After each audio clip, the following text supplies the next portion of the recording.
Tibetan ആത്മീയ നേതാവ് ദലൈലാമയ്ക്ക് ഇന്ന് 90-ാം പിറന്നാൾ. ധരംശാലയിൽ വിപുലമായ ആഘോഷ ചടങ്ങുകൾ നടക്കും.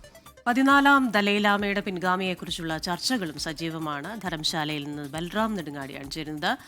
Good morning Balram.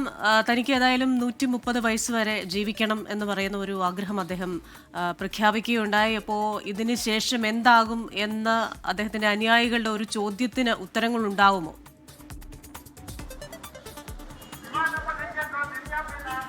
Very good morning Christina, Rijith. ഞാനിപ്പോൾ ഉള്ളത് ഹിമാചൽ പ്രദേശിലെ ധരംശാലയിലെ ദലൈലാമ ക്ഷേത്രത്തിന് മുന്നിലാണ്.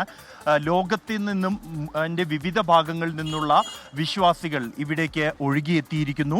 ബുദ്ധമത വിശ്വാസികൾക്കപ്പുറം ദലൈലാമയെ സ്നേഹിക്കുന്ന ആളുകൾ, അദ്ദേഹത്തോട് നേരത്തെ തന്നെ അനുഭാവം പ്രഖ്യാപിച്ച ആളുകൾ, ടിബറ്റിനെ അനുകൂലിക്കുന്നവർ അടക്കമുള്ള ആളുകൾ ഇവിടേക്ക് എത്തിച്ചേർന്നിരിക്കുകയാണ്. വലിയ ആഘോഷ പരിപാടികളാണ് ദലൈലാമയുടെ 90-ാം ജന്മദിനത്തോട് അനുബന്ധിച്ച് ഇവിടെ നടന്നു വരുന്നത്. ജൂൺ 30 മുതൽ ആരംഭിച്ച ആഘോഷ പരിപാടികളാണ് ഇന്ന് സമാപിക്കുന്നത്. ഇന്നാണ് അദ്ദേഹത്തിൻ്റെ 90-ാം ജന്മദിനം. ടിബറ്റൻ ബുദ്ധമത വിശ്വാസം അനുസരിച്ച് അദ്ദേഹത്തിൻ്റെ പിറന്നാൾ ദിനം എന്നുള്ളത് ടിബറ്റൻ കലണ്ടറിലെ 5-ാം മാസത്തിലെ 5-ാം ദിനം ആണ്. അത് ഇന്നലെയായിരുന്നു ഇതുമായി ബന്ധപ്പെട്ടുള്ള ആഘോഷങ്ങൾ നടന്നത്. അത് മതാചാരം അനുസരിച്ചുള്ള പ്രാർത്ഥനാ യോഗമാണ് ഇന്നലെ നടന്നത്. ഈ പ്രാർത്ഥനാ യോഗം അദ്ദേഹത്തിന് ദീർഘായുസ് നൽകാൻ ലക്ഷ്യം വെച്ചുള്ളതായിരുന്നു ഈ പ്രാർത്ഥനാ യോഗം. അതിനെ അഭിസംബോധന ചെയ്ത് സംസാരിക്കുമ്പോഴാണ് താൻ ഇനിയും 40 വർഷത്തോളം ജീവിക്കും എന്നാണ് തനിക്ക് തോന്നുന്നത് എന്ന് അദ്ദേഹം പറഞ്ഞത്. അതായത് 130 വയസ്സ് വരെ ജീവിക്കാം എന്നാണ് താൻ കരുതുന്നത് എന്നാണ് അദ്ദേഹം പറഞ്ഞത്. നേരത്തെ ഈ അദ്ദേഹത്തിൻ്റെ 90-ാം പിറന്നാൾ വലിയ ആഘോഷത്തോടെ ആഘോഷ പരിപാടികൾ സംഘടിപ്പിക്കാൻ തീരുമാനിച്ച ഒരു ഘട്ടത്തിൽ തന്നെ തൻ്റെ പിൻഗാമിയെ ദലൈലാമ ഈ ഒരു അവസരത്തിൽ പ്രഖ്യാപിക്കും എന്ന തരത്തിലുള്ള അഭ്യൂഹങ്ങൾ ഉയർന്നിരുന്നു. ഇതുമായി ബന്ധപ്പെട്ട ചൈനയുടെ പ്രതികരണം വന്നിരുന്നു.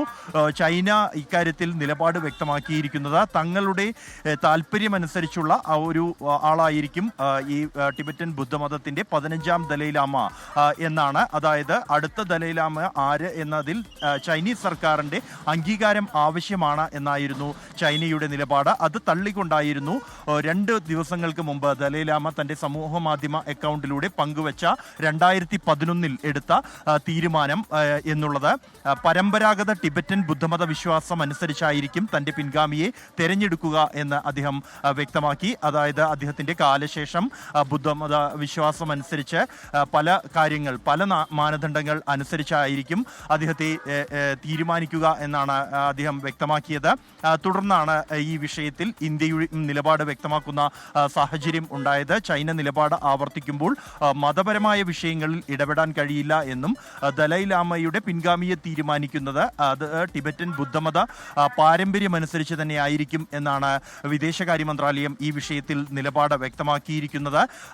ദലൈലാമയെ സംബന്ധിച്ചിടത്തോളം ടിബറ്റിൻ്റെ ജനതയെ അവരുടെ ഏറ്റവും കഠിനമായ സാഹചര്യങ്ങളിലൂടെ ചൈനീസ് അധിനിവേശത്തെ തുടർന്ന് വലിയ പ്രതിസന്ധികൾ ടിബറ്റ് നേരിടുന്ന ഒരു ഘട്ടത്തിലാണ് നിലവിലെ ദലൈലാമ ടെൻസിംഗ് ഗാസ്റ്റോ ദലൈലാമയായി എത്തുന്നത്. ആ ഒരു ഘട്ടത്തിൽ, ആ പ്രതിസന്ധി ഘട്ടത്തിലൂടെ തൻ്റെ ജനതയെ നയിച്ച ഒരു നേതാവാണ്.